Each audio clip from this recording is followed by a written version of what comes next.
All right, let's get right into it. Today, we're going to pull back the curtain on the solar industry. We're talking about what really makes or breaks the business, and it's a super costly lesson that honestly, a lot of installers learn way too late. And this right here, this really gets to the heart of the problem. This isn't about being a bad installer or not knowing how to connect a panel. Not at all. It's about a massive blind spot, a fundamental misunderstanding of the razor-thin margins and all the hidden financial traps that are just waiting in this industry. So let's just bust the biggest myth in solar profit right now. So many people think it's a simple markup on parts and labor, right? Wrong. The truth is way more complex, and frankly, it's a lot more dangerous to your bottom line than you think. Most of what you hear about, what people focus on, are the numbers on the left. What's the price per watt? What's the sales revenue? But the companies that go under, they're the ones getting absolutely hammered by the list on the right. This is where the real war is fought, in the callbacks, the liability, and that slow, brutal bleed from system failures. I want you to think of it this way. The second an installation is done, a financial clock starts ticking. Yeah, sure, the system works perfectly on day one, everyone's happy. But is it going to survive month one without a fault? What about year one? See, every single failure, it doesn't matter how small, is a direct hit to the profit you thought you pocketed. And we're not talking about abstract risks here. These are the real, tangible costs that just eat your profit margin alive.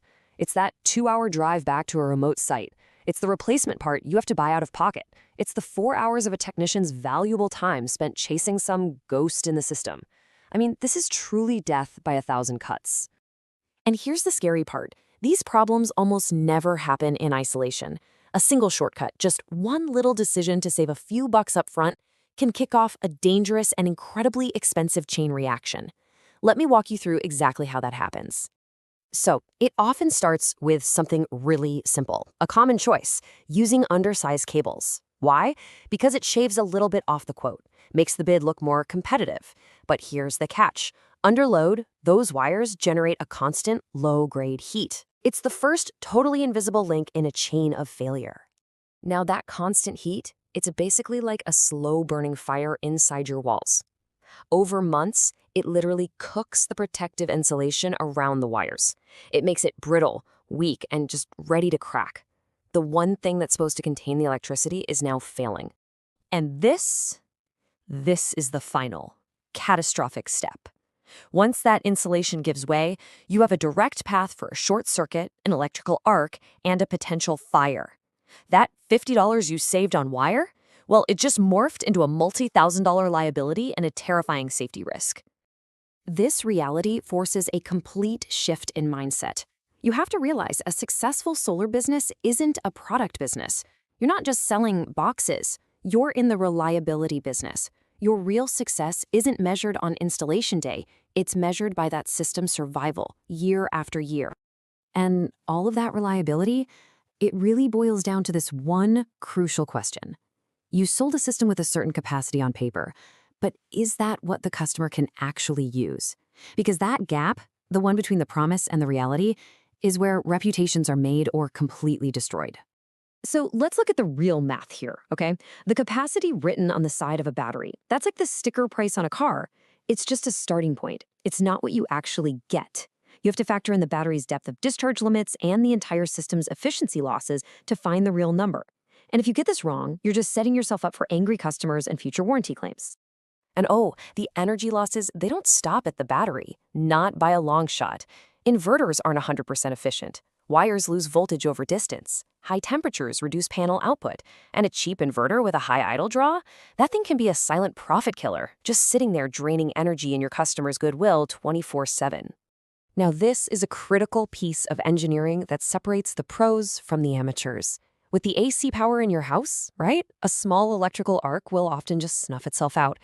But with high-power DC coming off a solar array, an arc is like a fire that refuses to go out.